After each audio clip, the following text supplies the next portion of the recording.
भाई दूज के दिन बहन बहुत जी खुश रहती। बहनों की सुबह उठकर नहा धोकर पूजा करनी चाहिए और व्रत रखने की विधि है। बहन नए कपड़े पहनकर पूजा की थाली सजाएं। इसमें मिश्री, रोली, सूखा नारियल, गोला और चावल रखें। अगरबत्ती, धूप और घी का दिए जलाएं। इसके बाद आटे से एक चौक बनाएं और उस पर लकड़ी पीढ़े रखकर अपने भाई को बैठाएं। बैठने के बाद उसको टिका लगाएं और उसकी आरती उतारें। हाथ में कलावा बांधें और आरती उतारें। भाई की पूजा करते वक्त बहन को अपने मन में भाई की लंबी उम्र के लिए प्रार्थना करना चाहिए और उसकी सुरक्षा की भी कामना करें। आरती और पूजा होने के बाद भाई को मिठाई खिलाकर मुंह मीठा कराए। इसके बाद भाई की गोद में सूखा नारियल और प्राप्त करे।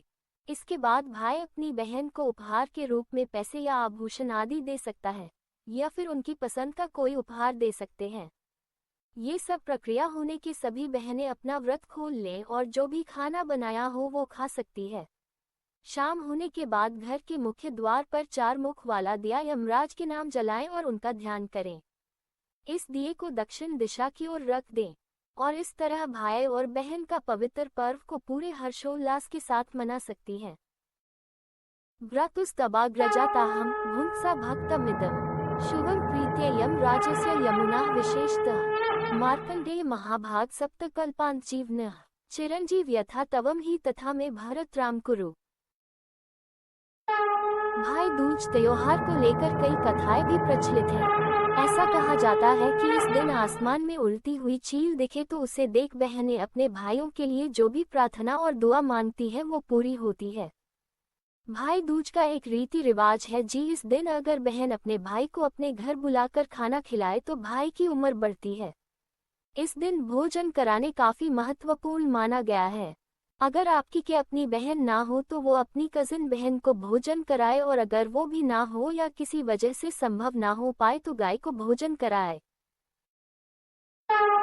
भगवान सूर्य देव की पत्नी का नाम छाया था। दोनों की कोख से एक पुत्र और एक पुत्री का जन्म हुआ। पहले पुत्र का यमराज तथा दूसरी पुत्री का यमुना था। कथा के अनुसार बताया गया है कि बहन यमुना अपने भाई यमराज से बहुत प्यार करती थी। यमुना चाहती थी कि उनका भाई उनके घर आकर भोजन करे, इसके लिए वो अपने भाई यमराज से बराबर निवेदन करती थी कि अपने मित्रों सहित उसके घर आकर भोजन करो।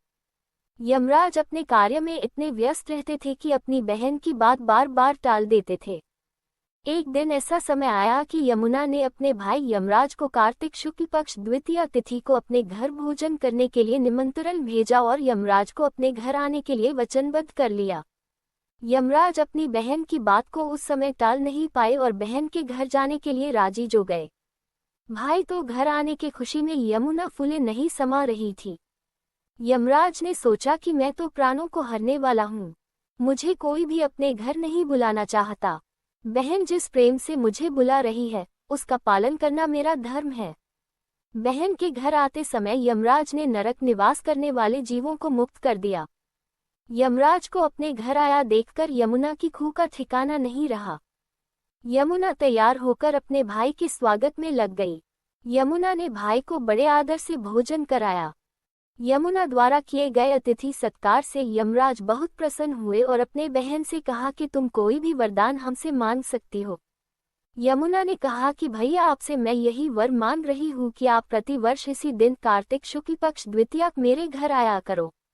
जो भी बहन अपने भाई को पूरे आदर और सत्कार से अपने भाई को भोजन कराए उसे कभी आपकी भाई ना रहे। बहन की बात सुनकर यमराज ने तथास्तु कहा और यमुना को अमूल्य वस्त्राभूषण देकर यमलोक प्रस्थान हो गए। उसी दिन से भाई दूज पर्व की परंपरा बन गई। ऐसी मान्यता है कि जो आतिथ्य स्वीकार करते हैं उन्हें यम का भय नहीं रहता।